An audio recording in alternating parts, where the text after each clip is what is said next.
প্রায় বহু হয়েছে। সাম্রাজ্যবাদ বিরোধী আন্দোলন, তারপরে আমাদের রশিদারি দিবস, ভিয়েতনামের জন্য, কিউবার জন্য, এরকম অনেক আমাদের মানে সাম্রাজ্যবাদ বিরোধী আন্দোলন, এটা একটা পীঠস্থান হয়ে গেল, যেটার জন্যে এটা প্রায়ই হতো প্রসেশন, মিটিং ইত্যাদি, মিছিল। তা নেহেরু বলেছিলেন একবার যে সিটি অফ প্রসেশনস। প্রসেশন কিসের জন্য সেটা আর বললেন না। তারপরে অবশ্য আমাদের নিজস্ব আন্দোলন, বাস্তুহারার জন্য, শ্রমিক, কৃষক, শিক্ষক, শিক্ষা, তার জন্য বহু প্রসেশন, মিটিং ইত্যাদি এইসব হয়েছে, যার মধ্যে আমি প্রত্যেকটার মধ্যে আমি ছিলাম।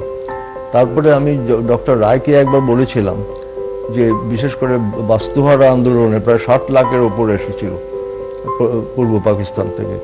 আমি বলেছিলাম যে উনি আমাকে বললেন যে আমার বিরুদ্ধে আন্দোলন করছো কেন, এটা তো কেন্দ্রের দায়িত্ব। কারণ নেহেরু বলেছিলেন যে ওদের যদি কোনো কারণে চলে আসতে হয় তাহলে আমরা আমাদের সরকার ওদের আমাদের নাগরিক করে নেব এবং আমরা দেখব তাদের।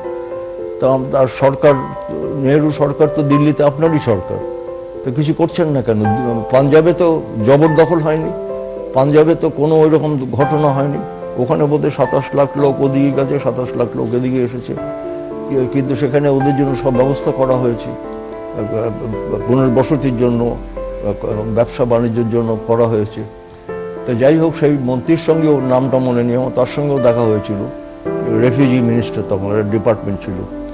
তা কিন্তু তাকে বোঝানো গেল না। কাজে আমাদের এখানে আইনেও আছে জবরদখল কথাটা, যে সেগুলো রেগুলারাইজ করার জন্য পরে ইন্দিরা গান্ধীর কাছে অনেকবার গিয়েছে ইত্যাদি।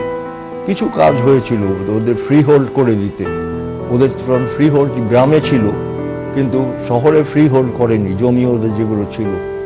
তা রেফিউজিসদের দাবি ছিল যে আমাদের ফ্রি হোল্ড করতে হবে, তাই নিয়ে আমাদের বিরাট সংগঠন গড়ে উঠেছিল বাস্তুহারাদের। আর সমর মুখার্জি, তিনি এখনো বেঁচে আছেন, তিনি তার একজন লিডার ছিলেন, আরো অনেকে তার লিডার ছিলেন। আমিও বহু জেলায় জেলায় আমি গিয়েছি। তা কাজেই এইটাই তো মানুষ দেখেছে যে আমরা অত্যাচারিত হয়েছি, রক্তাক্ত হয়েছি, আমাদের উপর আক্রমণ হয়েছে, আমরা বিনা বিচারে আটক হয়েছি। আমি তো 5 বার বিনা বিচারে আটক হয়েছি। আর একবার একটা মামলা ছিল আমার বিরুদ্ধে, সেটা 6 মাস পর আমি জিতলাম আলিপুরে, সে অন্য কথা। কিন্তু আমাদের হাজার হাজার লোক এরকম জেলে গিয়েছে, মিথ্যা মামলা জড়িয়ে দিয়েছে ইত্যাদি। তাই কাজেই মানুষ এইটা দেখেই মানুষের চেতনা বেড়েছে, মানুষের অভিজ্ঞতা যে এরা এত অত্যাচারিত, কিন্তু এরা আত্মসমর্পণ করেনি অত্যাচারীদের কাছে।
আমাদের প্রতি কেন্দ্রীয় সরকার, কংগ্রেস সরকার তো বটে, যতবার ওরা হয়েছে আমাদের বিরোধিতা করেছে, এবং শুধু মাসুল সমীকরণ না, সেটা 5-7 বছর 10 বছর আমাদের কোনো আপত্তি ছিল না, কারণ অন্য ভারতবর্ষের অন্য জায়গায়ও কলকারখানা গড়ে উঠবে, শিল্প গড়ে উঠবে, এটাও আমরা চাইতাম। কিন্তু এটা চললো 40 বছর, এবং আমাদের যে কাঁচামাল দরকার সেটা আমরা কিন্তু মাসুল সমীকরণের মধ্যে ওরা নিলেন না কংগ্রেস সরকার। তা যাই হোক, এটা আমাদের বরাবরের একটা দাবি ছিল যে এটা না করলে এখন বাইরে চলে যাচ্ছে অনেক আমাদের শিল্পপতিরা, কারণ একই দামে কলকাতায় আমি যে দামে কিনছি এই সেই দামেই ওই আয়রন, স্টিল অ্যান্ড কোল, কয়লা ইত্যাদি, ইস্পাত, লোহা একই দামে 1000 মাইল দূরে, 2000 মাইল দূরে যেসব রাজ্য আছে তারা পেতেন। তাদের এই সুবিধা হয়েছিল আর আমাদের অসুবিধা হয়েছিল।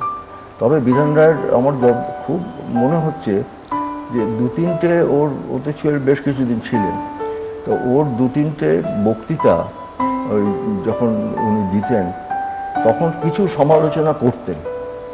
যেমন বাস্তুহারাদের ব্যাপারে আমার মনে আছে যে উনি বললেন যে আমার বিরুদ্ধে তোমরা আন্দোলন করছো কেন, এটা তো কেন্দ্রের ব্যাপার, কেন্দ্রের প্রতিশ্রুতি দিয়েছিলেন, নেহরু প্রতিশ্রুতি দিয়েছিলেন।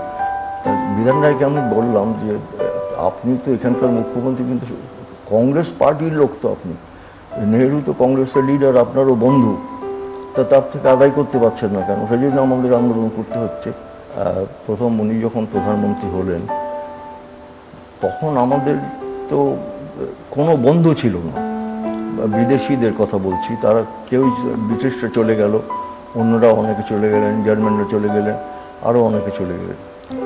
তখন কিন্তু সোভিয়েত ইউনিয়ন এগিয়ে এসেছিল যে আমাদের সাহায্য করবার জন্য, প্রায় নিঃস্বার্থ সাহায্য আমি বলবো। কয়েক বছর ধরে আমাদের মূল কারখানাগুলো, মূল শিল্প গড়ে তোলবার জন্য, ভারী শিল্প গড়ে তোলবার জন্য ওরা আমাদের, নেহরুকে সাহায্য করেছিলেন এবং সেটা আমরা সমর্থন করেছিলাম। যদিও কংগ্রেস নীতি, এই পুঁজিবাদী নীতির বিরুদ্ধে আমরা ছিলাম, তবু সেটাকে আমরা সমর্থন করেছিলাম যে রাষ্ট্রায়ত্ত শিল্প এইভাবে যেখানে গড়ে উঠছে।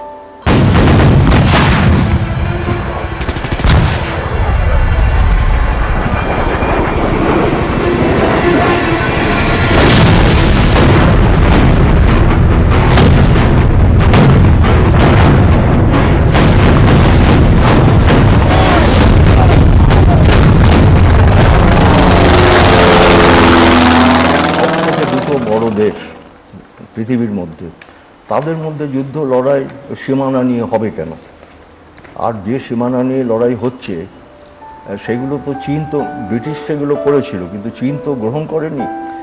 তবু ওদের সঙ্গে আলোচনা করা দরকার, কারণ আমাদের ওরা বলতেন চীন অ্যাগ্রেশন করেছে, ওদের যে রেখা সেটা পেরিয়ে এদিকে এসেছে। তখন আমার মনে আছে কৃষ্ণ মেনন ছিল প্রতিরক্ষা মন্ত্রী, এবং নেহরু থ্রো দেম আউট বলে, তাড়িয়ে দাও বলে অর্ডার দিয়ে উনি শ্রীলঙ্কায় চলে গেলেন। কি একটা কাজ ছিল ওখানে গেলে। তো যাই হোক, কিন্তু সেটা 14 দিন ধরে সেটা চললো। আমরা একটা ডেলিগেশন, অজয় ঘোষ আরও কে গেছিল, তার মাও সেতুংয়ের সঙ্গে দেখা করেছিলেন, যে চৌ এন লাইর সঙ্গে দেখা করেছিলেন, যে এটার আপনারা এসে একটা বলুন যে কি করা যাবে। এখন কে অ্যাগ্রেসার নেই সেসব আলোচনা করে তো লাভ নেই, এটা একটা মিটমাট করতে হবে। তারপরে যাই হোক, পরে আমার মনে হয়েছে যে চীন যে আমাদের ভারতবর্ষের সঙ্গে লড়াই হলো, এটা চীনেরই বেশি করে উদ্যোগ নেওয়া উচিত ছিল, ইনিশিয়েটিভ নেওয়া উচিত ছিল, যে শান্তিপূর্ণভাবে যেটা সমাধান হয়। কিন্তু চীনও তা করলেন না। তা যাই হোক, সেই বম ডিলার পরে সব জায়গা থেকে ওরা সরে গেলেন, এবং সরে গিয়ে আমাদের ফৌজের অনেককে গ্রেপ্তার করেছিলেন। আমরা ওদের ফৌজের একটা লোককেও গ্রেপ্তার করতে পারিনি, আর ওদের অস্ত্রশস্ত্র আমরা কিছু করতে পারিনি। যুদ্ধে আমরা সত্যি পরাজিত হয়েছিলাম, কিন্তু একতরফাভাবে ওরা সরে গেলেন। কিন্তু এটা একটা দুঃখের বিষয়, একটা আশ্চর্য বিষয়, যে যখন আমাকে গ্রেপ্তার করলো সেদিনই রাত 12টার সময়, তার আগের দিন রাত 12টার সময় ওরা সরে গেল, এই কথা বলে যে আমরা সরে যাচ্ছি, সব ফেরত দিচ্ছি, এখন শান্তিপূর্ণভাবে যাওয়া হবে। ইতিমধ্যে অবশ্যই চৌ এন লাই একবার এসেছিলেন ভারতবর্ষে, কিন্তু কিছু হয়নি, নেহরুর সঙ্গে দেখা করেছিলেন। তারপরে ওরা এটা একতরফাভাবে সব বললেন।